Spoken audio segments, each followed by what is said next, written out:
Fala, galera da Tatame, eu sou o Diogo Santarém, editor, e hoje estou aqui ao lado do Iago, nosso repórter, e também dessa lenda, Murilo Bustamante, uma das principais referências aí do Brasil nas artes marciais de uma forma geral. Seja muito bem-vindo, Murilo. Vamos bater esse papo especial aí hoje. Obrigado pelo convite de vocês, um prazer estar aqui, galera. Vamos embora, vamos falar de luta. Adoro. Prazer, sempre um prazer. E aí, Iagão, preparado? Preparado, recebeu uma lenda dessa, né? Tanto do MMA vale tudo, quanto também do jiu-jitsu. É sempre muito agradável bater um papo, conversar e aprender também, né? Sem dúvida. E Murilo, muita história, né? Uma longa trajetória, mas eu queria começar fazendo uma pergunta que eu não sei se você já sabe de bate-pronto, mas de tantos momentos marcantes, qual foi o que mais emblemático da sua carreira até hoje? Foi a conquista do cinturão do UFC? Foi algum momento no jiu-jitsu? Foi alguma graduação? Qual o momento nas artes marciais mais te marcaram ao longo desses anos? Eu acho que tiveram muitos, né? Difícil apontar um só. O cinturão realmente foi muito importante. Mas conquista dos campeonatos também, né? Em 93, o primeiro campeonato brasileiro foi organizado pela Federação do Rio. Em 94 também teve campeonato brasileiro também, que na época os campeonatos brasileiros eram... Inclusive estamos aí na Semana do Brasileiro, né? E na época os campeonatos brasileiros eram como se fosse o campeonato mundial, né? Era o maior campeonato da época, assim. 94 foi organizado pela CBJJ. E depois a conquista do Mundial em 99 também, né? 99 foi um ano muito bom para mim. Eu estava indo e voltando, quando começou o Mundial, eu estava indo e voltando, lutando MMA. Na época vale tudo, né? Então não tinha conseguido ainda fazer uma preparação adequada. E eu foquei no Mundial de 99, cara, e deu tudo certo. Consegui focar, lutei 98 inteiro de kimono, porque o 97, 96, 95 eu estava indo e voltando nos treinamentos, isso aí atrapalha um pouco. Eu acho que quando você foca mais numa disciplina, fica melhor o resultado, né? Se você vai lutar jiu-jitsu, focar no jiu-jitsu, competir no jiu-jitsu, o resultado vai vir melhor. E aí, em 99, cara, eu estava super preparado, com a cabeça preparada, e aí os resultados foram os melhores possíveis. Eu consegui vencer com certeza, seu ano com melhores resultados, ali, os mais emblemáticos, né, no jiu-jitsu. O que você lembra das suas campanhas, tanto no brasileiro como no mundial? Que detalhe que você pode dizer que te marcou da final, da torcida, né, que com certeza naquela época ficava aquele caldeirão, né, que o pessoal se lembra bem? Cara, o Mundial, cara, de 99, eu estava muito treinado. Eu tive outros anos muito bons de jiu-jitsu também, mas o jiu-jitsu antes também não tinha tanto destaque, né? Não tinha canais especializados em esporte, então não tinha tanto destaque no jiu-jitsu, mas tiveram vários campeonatos importantes na minha carreira, assim, até antes do brasileiro mesmo, campeonatos estaduais, né? Copas que organizavam, então tiveram vários momentos assim, de vários campeonatos, mas esse Mundial em especial, 99, cara, eu fiz tudo certo, me preparei adequadamente, não estava competindo, entendeu? MMA, a última vez que eu tinha competido MMA tinha sido em 97, então eu passei 98 inteiro. Fui campeão brasileiro em 98, fui terceiro no Mundial. Então, quando chegou 99, cara, eu estava 100% focado no kimono, treinando só de kimono. E, cara, saía do treino, ia nadar, então estava assim, treinando 2 vezes por dia muito forte. Tava voando. Cara, estava muito treinado e isso com 33 anos de idade, né, cara? Assim, já não era nenhum garoto, né? Já era master, na verdade. Mas, cara, assim, me sentindo muito bem, assim, fisicamente. Eu acho que o meu auge físico não foi nem nessa época, eu acho que ainda foi depois disso, né? Que eu comecei a fazer uma preparação adequada para a luta, depois com o Márcio Pimentel, quando eu estava no UFC, né? Quando eu cheguei no UFC da Zufa, estava com uma preparação específica, bem voltada para a luta, né? Porque antes a gente fazia preparação, mas era aquela coisa ninguém tinha especialidade na luta na época, né? Então, eu acho que na época o Paulo Caruso e o Márcio Pimentel começaram essa preparação para atletas de luta voltada e pegaram uma galera muito boa da luta. Eu acabei de treinar com eles em 2000 e aí depois fiquei treinando com o Márcio Pimentel uma época e, cara, né,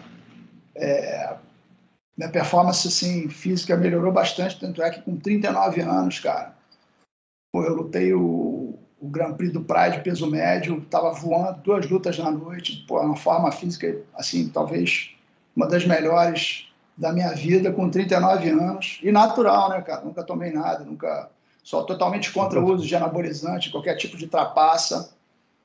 É uma das teclas que eu mais bato no esporte, contra esse tipo de atitude, né? Infelizmente, é um problema que temos no esporte em geral, não só na luta, mas é uma coisa que eu discordo completamente. Eu acho que as punições deveriam ser mais rígidas, mas, de qualquer jeito, voltando aqui para o assunto que importa... Esse também é importante, também é um assunto importante, ainda mais... tem razão. As pessoas deixam um pouco de lado, né? Porque é um assunto que não é todo mundo que gosta de falar, é uma coisa que todo mundo sabe, meio que vai empurrando para debaixo do tapete. É um tabu, mas quem vive, quem está nos bastidores sabe o que acontece. Infelizmente. Sim. A gente vê aí, só olhar na cara do cidadão que vê que ele não está puro, né? Aquela cara quadrada, bicho largo, dente separado, você já vê que ali tem um hormônio de crescimento e muito provavelmente um anabolizante para segurar a onda ali também, né? Porque só hormônio de crescimento não dá aquela força toda. Os caras ficam uns ciborgues aí, né? Tem um monte de ciborgue hoje em dia andando pelos tatames. E o exemplo que fica para a garotada é muito ruim, né, cara? Assim, a garotada exatamente. Vê que, cara, se eu não tomar, eu não vou chegar, entendeu? E aí acaba que essa mentalidade errada começa a se propagar e contamina o meio, né? Então é muito triste isso para o cara que quer fazer a coisa... Na verdade, nem se expor, né? Porque isso é uma coisa que você coloca em risco a própria saúde. O Iago vai poder até completar melhor, mas a gente fez uma entrevista há pouco tempo também, no início da pandemia, com o Lucas Lepre, né? Que é um dos maiores campeões mundiais aí da história de jiu-jitsu. E ele batendo muito nessa tecla também, que ele passou um período de 7 anos, desde o primeiro título dele até ali segundo, e depois de começar a enfileirar. E ele via todo mundo na frente dele e ele já estava tipo assim, eu vou tomar, eu não tenho como, eu tô ficando defasado. E ele resistiu, porque sempre foi contra os princípios dele, se dedicou mais aos treinos, outras formas, buscou auxílio com outros preparadores, e depois virou o que ele virou hoje em dia, né, Iagão? E assim, o Murilo viu a evolução do MMA e do Vale Tudo, né? Ele pegou o Vale Tudo ali, começou o início ali da transição para o MMA, e o jiu-jitsu competitivo. E naquela época não tinha, né, o teste antidoping, igual, por exemplo, o UFC tem hoje, que é uma coisa mais rígida, tem atleta que é testado 20 vezes. No Mundial de Jiu-Jitsu ali, o pódio, se eu não me engano, o pódio é testado de cada divisão, o restante da galera não é. Mas como era naquela época, você saber que o cara ali, igual o Diogo falou do Lucas, citou o exemplo do Lucas, você olhar ali numa luta de vale tudo, numa luta de jiu-jitsu, saber que aquele cara ali tá adulterado, né, vamos dizer assim, mas você tá ali certinho, tá ali trabalhando, é um esforço a mais, né, que você precisava ter. Na verdade, você não pode deixar isso te atrapalhar, mentalidade, né? Mentalmente, você está preparado para enfrentar o que ia aparecer pela frente, não é? Eu já sabia disso, já lutava com os caras já sabendo disso e é aquilo. Sim. Vamos para cima, não é isso que vai me abater, não é isso que vai me atrapalhar, e a mentalidade tem que ser bem assim, você tem que estar com a mente bem forte para não deixar esse tipo de coisa te atrapalhar, achar que o cara tem alguma vantagem sobre você porque está tomando anabolizante. Se você acreditar nisso, você já entra, de certa forma, enfraquecido, né? Então, você acreditar em você e não estar preocupado com isso. Mas a gente sabia que rolava, né, cara? Até no jiu-jitsu também. Eu acho pouco, assim, você testar. Eu acho que as punições são muito brandas até hoje em dia, né? Eu acho que até o UFC também é punição muito branda. Eu acho, cara, que não pode ter espaço para trapaceiro no esporte, entendeu, cara? Pegou 10 anos fora do esporte, 5 anos fora do esporte, banido para o resto da vida. Acabou, cara. Porque aí você dá um exemplo, você manda uma sinalização clara para os praticantes. Quando você pune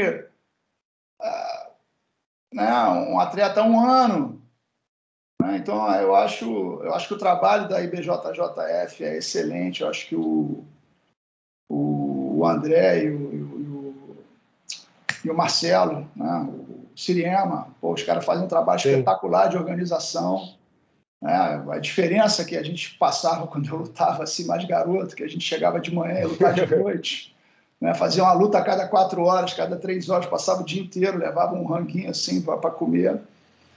Mas eu acho que esse ponto eles podem bater mais, entendeu? Eu acho que podem ser mais rígidos, gastar mais nos testes. Acho que você tem que testar só os campeões, acho que tem que testar aleatoriamente. E ser mais rígido nisso, né, cara? Mandar uma sinalização para a comunidade, porque você vê aí garoto competindo faixa azul, faixa roxa, completamente anabolizado, né? Chato. E começa cada vez mais cedo, né, com essa profissionalização, né? Hoje em dia, uma coisa que eu acho que na sua época talvez nem existia, né, que é faixa azul já patrocinado, em destaque, fazendo lutas de destaque no evento, faixa roxa, GPs de faixas coloridas. Hoje tem o Mika, que agora já é faixa preta e faz por merecer, né? É um garoto excelente, super campeão, mas assim, muito novo ainda, né? E mesmo antes de estar na faixa preta, já com esse destaque. Então, esse tipo de preparação também começa cada vez mais cedo, né? É importante trabalhar o lado mental. No seu caso, como é que era trabalhar desse lado mental? Como é que era lá com o Carson, entendeu? A questão também de autoconfiança, né? E disso que você falou, não importa que se o meu rival, independente seja no jiu-jitsu, isso você deve ter levado também para sua carreira toda, esteja adulterado ou não. Tem que ter confiança em mim, na minha técnica, no que eu treinei, em que eu estou pronto, né? O ponto principal é mais você estar confiante e ciente de que está preparado do que preocupado com o próximo, né? Exatamente. Você tem que preparar a sua mente independente do que você vai enfrentar, né? O Carson, na verdade, ele não deixava os atletas se preocuparem com os adversários, né? Ele falava que os adversários é que tinham que se preocupar com os atletas dele. E o Carson sempre passou muita confiança para a gente nesse sentido, né? E o treinamento era muito duro, né? Assim, mas um clima de muita amizade, né? Assim, era todo mundo muito amigo, todo mundo saía junto, mas no tatame, cara, era aquilo. O treinamento era duro, com todo mundo, com o melhor amigo, não tinha vida fácil, né? E é o que eu falo assim, né, cara? Eu levei isso realmente para minha vida profissional, no Vale Tudo, no MMA. De fazer o dever de casa, né, cara? Você fazer o máximo possível no treinamento, no teu camp, se preparar da melhor maneira que você acha, que aquilo ali vai te dar uma paz, uma tranquilidade mental, que você fez o melhor possível. E aí aquele momento que você tem ali na competição, né, a data marcada, que é ali que importa, né? A gente está muito preocupado, eu já tive muitos atletas que estavam preocupados em não perder treino na academia. Mas eu acho que perder treino na academia, se você bateu ou não bateu, eu acho que isso aí faz parte do dia a dia da tua preparação para chegar num objetivo maior, que é a competição. O importante é a tua performance naquele dia marcado. Como você fez o seu treinamento, se você chegar ali e entregar, se você chegar ali realmente e conseguir uma boa performance e êxito no que você está pretendendo, entendeu? O treinamento foi bem feito. Mas, basicamente, é você fazer tudo que você acha melhor que você tem que fazer, traçar seus objetivos dentro do treinamento e estar com sua mente tranquila que você fez o máximo que você pode e fazer o máximo que você pode na competição. Não está muito preocupado em ganhar ou perder, né? Porque você fica preocupado em ganhar ou perder, isso acaba atrapalhando muito. Acho que acaba atrapalhando, você fica até com medo de arriscar posições. Então, entregar na mão de Deus e fazer o seu melhor. Eu sempre pensei dessa maneira, né? E isso me ajudou bastante. E ali na Carson Gracie, o treino, às vezes, era até mais difícil do que a própria competição, né? De tanta gente boa que tinha dentro do camp, da preparação. Cara, a gente tinha parceiros de treino muito duros, né, cara? Eu treinava com Libório, Zé Mário, Amauria. Carlão depois chegou, foi meu aluno, era aluno do Bolão, depois veio treinar comigo. A gente fez uma academia junto, eu e o Bolão. Então, o Carlão virou meu aluno, depois eu levei ele pro Carson. Então, cara, tinha, assim, muita gente boa. Estou esquecendo, com certeza vou esquecer alguns nomes aqui, me desculpem, mas quando era mais garoto tinha Peixotinho, Pinduca, Rosado, né? Depois outra fase, tinha Ricardo Jucá, Buchaú, Marcel Duque Estrada, e cada um deles foram seguindo as carreiras, né? Um virou economista, outro virou advogado, outro virou... Cada um foi seguindo e poucos continuaram realmente na carreira do jiu-jitsu, né? Que aí foi essa geração que se internacionalizou, que foi lutar fora, que foi eu, Zé Mário, Libório, Amauri, né? De La Riva, né? De La Riva mais leve, mas foi um grande parceiro de treino que eu tive, assim, em todas as gerações, né? A gente, na verdade, eu comecei antes do De La Riva, mas eu parava e voltava, e eu não tinha tanto afinco com o jiu-jitsu. Quando eu voltei, uma época, o De La Riva já estava na minha frente, já tinha, assim, acho que era um pouco mais velho que eu, mas já estava mais adiantado. Mas sempre foi um parceiro de treino, assim, a gente sempre treinou muito junto. Um cara de uma técnica espetacular. E eu passei por várias gerações dentro do Cássio, assim, várias gerações sempre treinando muito duro, assim, entendeu?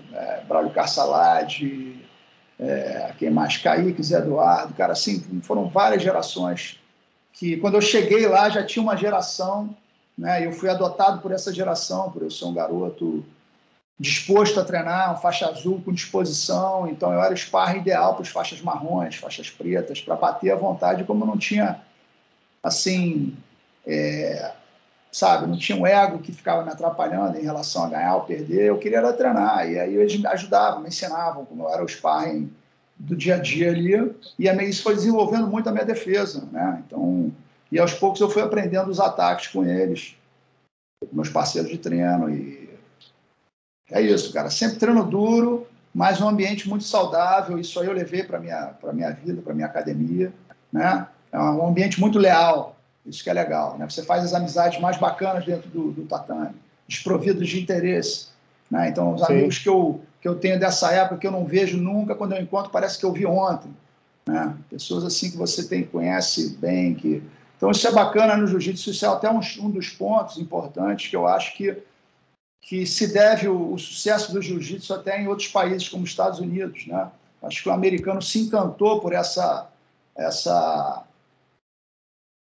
ambiente, essa família que o jiu-jitsu é, cada academia é uma família, né? Esse ambiente saudável, né? De competição, mas ao mesmo tempo de amizade, né? De irmandade que o jiu-jitsu tem. Cada academia tem o seu grupo, né? Faz o seu grupo, então isso é bem legal. Acho que isso é uma das coisas mais bacanas que a gente tem nas artes marciais, né? É a essência da arte suave, né? Em especial, né, que a gente fala mais aqui e que às vezes se perde, mas que a gente busca. E você estava falando, realmente uma característica sua ser um cara mais tranquilo, né? E teve aquela época que a gente, naturalmente, todos os fãs mais antigos lembram, a rivalidade da BTT com a Shootbox, e o clima pegava fogo, mas você sempre era um cara que estava mais tranquilo, estava mais na sua. E eu queria aproveitar e fazer duas perguntas, né? Primeiro, como é que era para você ver aquilo ali, se você tentava acalmar os ânimos da rapaziada, e se aquela rivalidade existisse hoje, no UFC da vida, por exemplo, no Bellator, você acha que ia vender pouco, com certeza, ou absoluto? Vender muito, Cara, aliás. a verdade é a seguinte, cara, a rivalidade no esporte sempre vende, né? E vendeu muito no Pride naquela época no Japão. O Pride colheu os frutos, a Shootbox colheu os frutos, a Brazilian Top Team colheu os frutos. Mas, na verdade, foi uma rivalidade que começou por uma situação até infantil, né? Um mal-entendido. E eu não estava no Japão nessa vez. Se eu tivesse, talvez não teria acontecido, porque eu me dava muito bem, né? Eu conhecia, na verdade, o Rudimar, o Vanderlei e o Cordeiro na minha primeira luta no UFC, né? Nós dividimos o vestiário, o Vanderlei lutou contra o Tito Ortiz, eu lutei contra um japonês, e nós ficamos no mesmo vestiário, chegamos ao ponto de até fazer alguns exercícios juntos, eu e Vanderlei, e não conhecia, nunca tinha visto eles, não sabia nem, né? Até perguntei pro Rafael, você luta também? Ele falou, pô, eu luto, claro, lutei, ganhei o campeonato e tal. Eu falei, pô, desculpa, cara, porque eu não tô sabendo, mas... Pô, os caras bacanas, assim, a gente se conheceu ali, entendeu? De boaça. Então, pô, E depois eu mantive esse relacionamento com eles até hoje, cara. Assim, durante mesmo a rivalidade, eu nunca tive problema nenhum com nenhum deles. Então, se eu tivesse lá, muito provavelmente eu teria trabalhado para a coisa não acontecer, né? No final, acabou que as pazes foram feitas, a gente se entendeu, mas não podemos negar que foi bom. Foi bom para o É igual esporte, para Flamengo e todo. Vasco. Vai jogar, o Maracanã tá lotado, meu irmão. Vai jogar Flamengo e Palmeiras, final da Libertadores, todo mundo quer ver, porque tem a rivalidade. A rivalidade no esporte é boa para né, os números, digamos assim, né? Contanto que se mantenha o respeito, né? Naquela época, por exemplo, a rivalidade contra a luta livre foi uma coisa mais... tinha mais animosidade, né? Assim, naquela época era uma coisa mais de confusão na rua, etc. Até que a gente acabou lutando com eles e aí vencemos e depois disso as coisas foram se acalmando. Eu também nunca tive nenhum problema com o pessoal da luta livre, pessoalmente falando, nunca tive nenhum problema com eles. Mas eu acho que venderia no UFC sim, cara, se tivesse uma rivalidade. Você vê aí, por exemplo, o Sonnen, a forma que ele se promovia, como é que ele conseguiu fazer várias lutas que talvez ele não fizesse pela parte técnica, né? Lutar contra o John Jones e etc. Fez uma primeira luta com o Anderson muito boa, mas depois ele se promoveu muito bem. Mas eu acho que tem que ter um determinado limite, né? Porque quando falta o respeito, né? Por exemplo, o McGregor deu um Khabib, eu acho que ele passou do limite, né? Sim. O McGregor até tem algumas tiradas dele que são engraçadas. Ele é um cara engraçado, assim, mas eu acho que ele passa um pouquinho do limite e aí acaba ofendendo. E, por exemplo, o Khabib é um cara que eu nunca vi o Khabib se meter em confusão nenhuma. Primeira vez que eu vi ele, um rapaz super educado, ele estava começando a carreira no UFC. Encontrei ele num evento em São Paulo, ele foi educadíssimo. Nunca vi ele ter nenhuma atitude de falta de respeito com ninguém e saiu, perdeu o controle completamente. O cara ficou descontrolado para pular ali e sair e brigar com o corner do McGregor, porque o cara ficou descontrolado completamente. Então chega no limite que eu acho que até o UFC deveria tomar uma postura um pouco mais de coibir esse tipo de atitude de falta de respeito, chamar o atleta e conversar, falar, vai até aqui, a partir dali já não é saudável, né? Porque não é a mensagem que nós queremos passar, né? Que o esporte é uma briga, uma bagunça. É um esporte, né? MMA acabou. O mais legal de ver, você vê dois caras lutando corporalmente, né? Os dois ali querendo vencer. É um esporte agressivo. Acaba a luta, você vê aquele respeito. Um abraça o outro, um respeito, acabou, ficou ali. Os dois profissionais, todo mundo quer o seu lugar ao sol. Mas dentro do ringue, os caras vão se matar. O juiz está ali justamente para não deixar acontecer. Acabou, acabou. Não, respeito, aperta a mão, não pode ter esse né, extra ringue, né, de levar a coisa para o lado pessoal. Então, tem que ter um limite ali que eu acho que não pode deixar ultrapassar. Tá? Mas você, Murilo, você não acha que o próprio UFC às vezes estimula isso nos atletas? Porque assim, você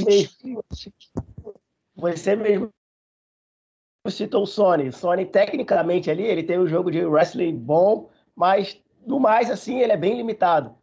Mas ele conseguiu 2 disputas de cinturão com o Anderson, conseguiu com o John Jones, foi para o Bellator e teve destaque, ganha bolsas. O Conor é um cara bom, né, tecnicamente, conseguiu ser campeão em 2 divisões, mas outros atletas do UFC que não têm esse perfil de falar, por exemplo, o Charles do Bronx, que vinha pegando todo mundo, finalizando, nocauteando, ele demorou 8 lutas para chegar ao cinturão. Enquanto outros ali fazem 2, 3 lutas, falam, fazem isso, aquilo, e aí já está ali na rota do título, já aparece no top 5. Você acha que isso parte muito também do UFC? Você que conhece, né, o UFC bem. Eu acho que o evento dá uma estimulada, né?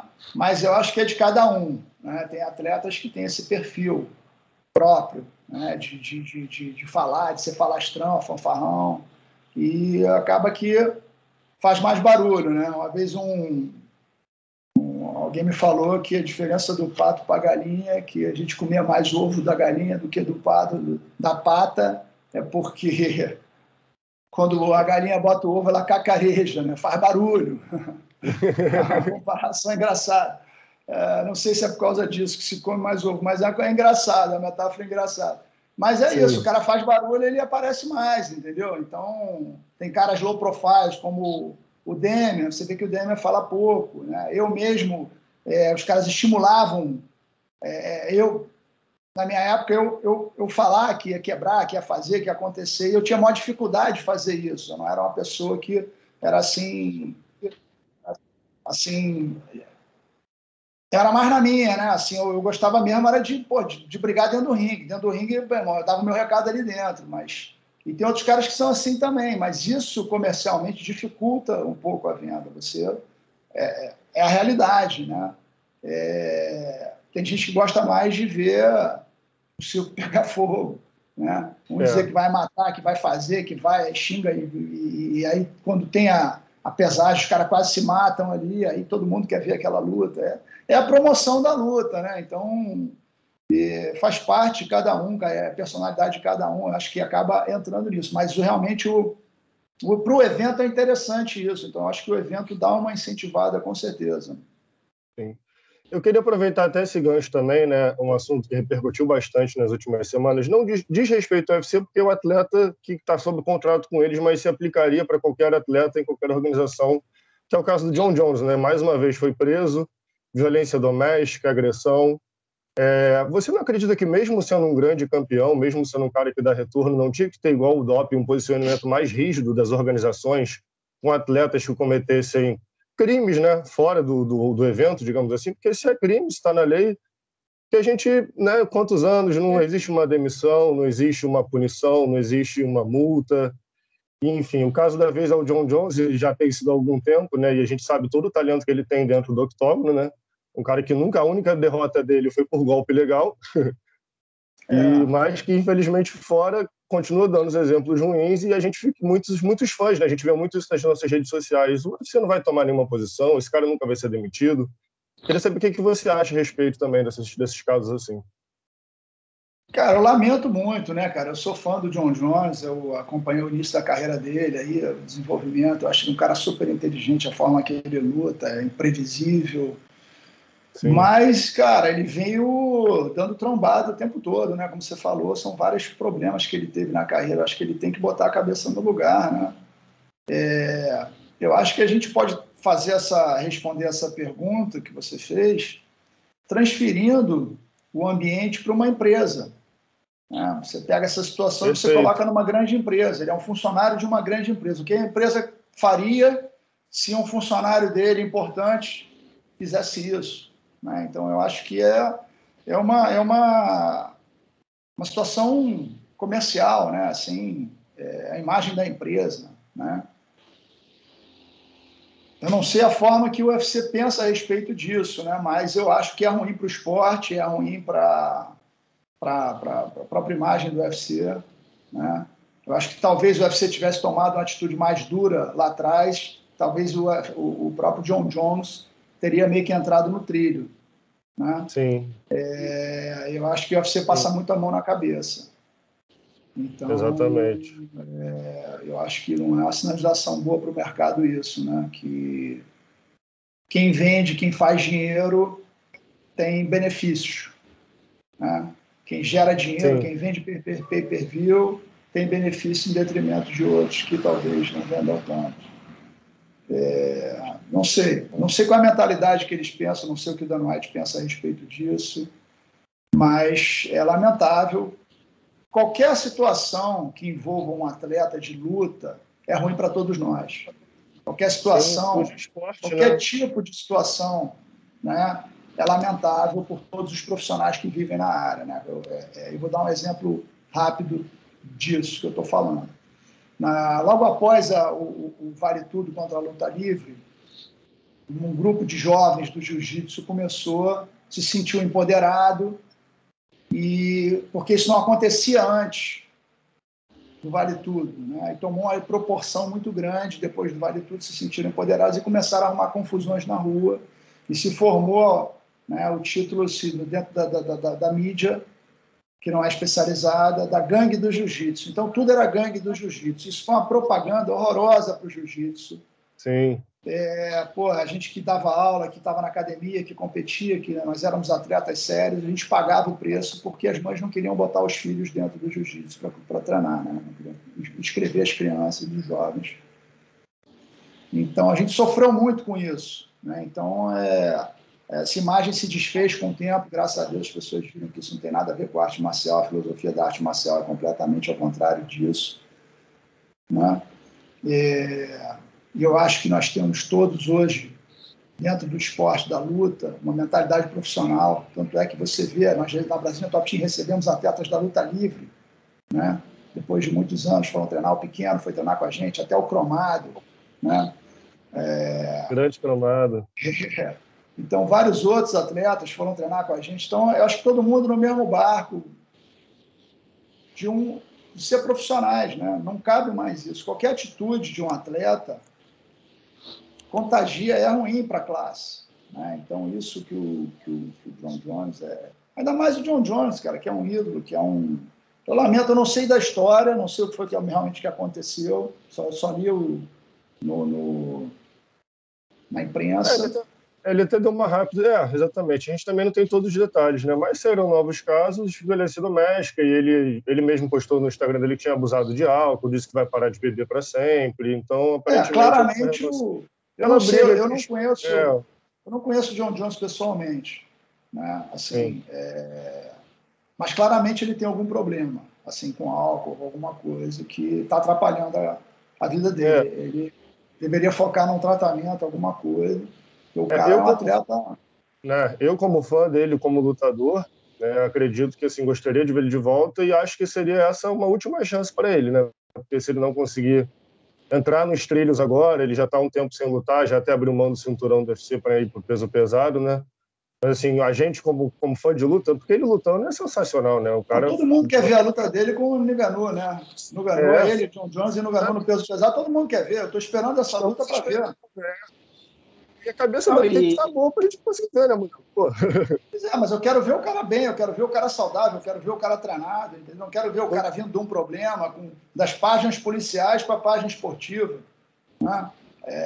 O atleta que sai das páginas policiais para disputar um cinturão não é legal, não é uma mensagem boa, não é isso que os fãs querem ver, não é isso que eu quero ver, nem vocês, né? A gente quer ver o cara super treinado, dando exemplo para toda a comunidade, né? Quem tá no topo é o exemplo, é o espelho para os mais jovens. Então, o cara tem que se tocar disso, né? Passar uma mensagem legal, né? O Saint-Pierre, que foi campeão durante muito tempo, o cara sempre teve uma postura bacana, né? Sempre foi um cara que passou uma mensagem, uma imagem bacana, né? Tem caras dentro do esporte que passam essa mensagem, né? Então, é bacana isso, você ver o exemplo que quem está no topo está dando para toda uma geração, né? A gente não quer ver um exemplo errado se propagar, na verdade. O UFC, assim, hoje as duas maiores estrelas, né, do UFC, o John Jones e o McGregor, são os dois problemáticos, né? Tanto ali fora do octógono. O McGregor, acho que há uns 3 anos, quando ele invadiu a arena lá no Brooklyn, que ele tacou um carrinho dentro do ônibus, que quebrou o vidro. Ele acabou tirando, acho que 3 lutas do card, porque o vidro respingou no olho de alguns atletas. A Rose Namajunas, que é campeã do UFC, teve problema psicológico por causa disso. Então, assim, o UFC não toma nenhuma medida. Ele foi preso, aí tiveram que pagar a fiança dele. O UFC não toma nenhuma medida contra esse tipo, assim, de ações, igual o Murilo até falou, que tem um limite ali do trash talking. O John Jones já é um caso mais pessoal, né? Ele, como tem problemas... mas assim, coisas graves também. Você vê hoje, por exemplo, no futebol, em algumas outras modalidades que os atletas cometem algum tipo de racismo, de violência contra a mulher, e os clubes estão se afastando disso. Então o UFC, a gente espera, né, um posicionamento desse. Com certeza, cara. Essa história, então, que você falou do McGregor é mais grave ainda, né? Quer dizer, mais grave não, a do John Jones de agressão contra a mulher também é gravíssimo, né? Mas eu não sei dos detalhes todos dessa história do John Jones, então não posso falar. Mas essa do McGregor foi clara, ele pegou o negócio em público, todo mundo viu, tem filme, foi filmado, né? E jogou. Sim. Então, cara, poderia ter... Ele machucou prejudicou o UFC, né, e os atletas que não lutaram. E gravíssima, uma situação gravíssima, poderia ter sido pior, poderia ter sido alguém poderia ter ouvido, poderia ter entrado e tido uma consequência mais séria no olho de algum atleta. Entendeu? Poderia ter perdido a visão com um caco de vidro no olho, né? Não sei, mas com certeza, cara. Tem que... a imagem. E o UFC ainda usou a imagem para promover a luta dele com o Khabib, aquela que deu toda a confusão. Eu lembro que eles pegaram a parte dele tacando o carrinho no ônibus para promover o evento. Sim. Então, assim, quase que pode fazer, não tem problema. Porque ele vende, porque ele dá dinheiro, então, cara, é a mensagem toda errada, né, cara? Porque o cara tá vendendo, ele pode fazer o que ele quiser. Falando de coisa boa, né? Hoje a gente tem o Israel Adesanya, que é o campeão na categoria que você se tornou também o primeiro brasileiro campeão peso médio da UFC, né? Depois que foi adotado o sistema de divisão de peso, digamos assim. Queria que você falasse um pouquinho se você gosta do estilo de luta dele, se você acompanha, se a categoria está bem representada e quem você vê de brasileiro que está bem no momento, com capacidade de chegar ali, né, para tentar capturar esse cinturão do Adesanya. A gente tem o Alex Poatan, que é um cara que ganhou dele 2 vezes no kickboxing, né, mas não é tão experiente no MMA, acabou de assinar com o UFC. Enfim, queria ouvir você, que entende muito dessa categoria aí, sua opinião. Cara, eu acho o Adesanya muito bom. Eu acho ele, assim, a parte strike dele é acima da média, né? Ele é um cara muito rápido, muito frio, tem uma mira, assim, espetacular, né, cara? Ele bate, muito inteligente, né? Mas ele é tão inteligente que ele está treinando jiu-jitsu, né? Está procurando jiu-jitsu para melhorar a parte de chão dele, né? Mas ele ainda, para mim, ainda tem um calcanhar de Aquiles dele, que é a parte de chão. Então, eu acho que ninguém está sabendo capitalizar isso, né? Eu acho que o Borrachinha, quando lutou com ele, se perdeu, assim, completamente, né, na forma que ele lutou. Acho que ele poderia ter feito muito melhor. Borrachinha faixa preta de jiu-jitsu, chegou uma hora no corner com ele, ali na grade, e não procurou derrubar, entendeu? Então, eu acho que faixa preta tem que capitalizar onde ele é bom, no chão, né? E onde o outro é fraco. Eu gosto muito nessa categoria do Robert Whittaker. Eu acho que ele é um cara imprevisível, bom de chão, tem um jiu-jitsu bom. Mas eu acho que hoje o Adesanya se provou ser o melhor, né? Eu estou querendo ver essa luta novamente do Adesanya com o Robert Whittaker. Anunciaram para janeiro. Anunciaram para janeiro. Então, acho que essa luta é uma luta interessante. Eu acho que o Robert é bem previsível, né? Eu acho que o Borrachinha, ele tem, assim, muitas qualidades, mas ele precisa melhorar, assim, a parte mental dele, né? Eu acho que ele se deixou levar ali e acabou. A grande questão, acho, naquela luta, né, que atrapalhou ele, acho que foi mental, né? O Adesanya entrou um pouquinho na cabeça dele ali, né? Se perdeu completamente nas provocações e está mais preocupado em provocar do que realmente... E foi se perdendo ali e acabou pagando o preço alto, né? Mas eu acho que ele poderia ter feito muito melhor ali. Eu acho que a parte mental do MMA é muito importante, né? Assim, não só a estratégia, mas a parte mesmo de você conduzir a luta mentalmente nos momentos ali. A tomada de decisão é uma coisa que você tem que ter em frações de segundo. Se você errar, piscar, você pode estar na lona. Então, você tem que estar com a mente bem clara, desprovido de sentimento, né? Raiva, medo, qualquer coisa que possa atrapalhar, né? Alegria, quer dizer, alegria sim, é legal você estar alegre que você vai lutar, mas ali dentro você não tem que ter sentimento, você tem que estar apenas colocar em prática o que você treinou, você está trabalhando. Não importa se você tomou o maior soco da tua vida, você tem que analisar se o momento de revidar aquele soco é na sequência ou você vai... Você pode ficar com raiva porque tomou uma porrada na luta, né? Quer dizer, pode até ficar, mas você não pode demonstrar, não pode deixar isso atrapalhar a sua performance de alguma maneira, porque você pode tomar uma decisão errada, né? A tomada de decisão tem que ser com a mente completamente clara, tranquila, desprovida de emoções, né? Então, eu acredito nisso. Eu acho que, por exemplo, no caso do Borrachinha, ele estava cheio de emoção ali e acabou que atrapalhou ele, né? E o Adesanya, por outro lado, deu exemplo ali do que como tem que lutar. Ele foi provocado, e ele lutou friamente ali. Você vê que ele estava medindo cada passo que ele dava, cada soco, cada chute, ele estava milimetricamente ali calculando tudo. Ele anunciou que está mudando para os Estados Unidos recentemente e foi graduado também pelo Galvão, se não me engano, não tem muito tempo. Acho que ele recebeu a faixa azul dele, né?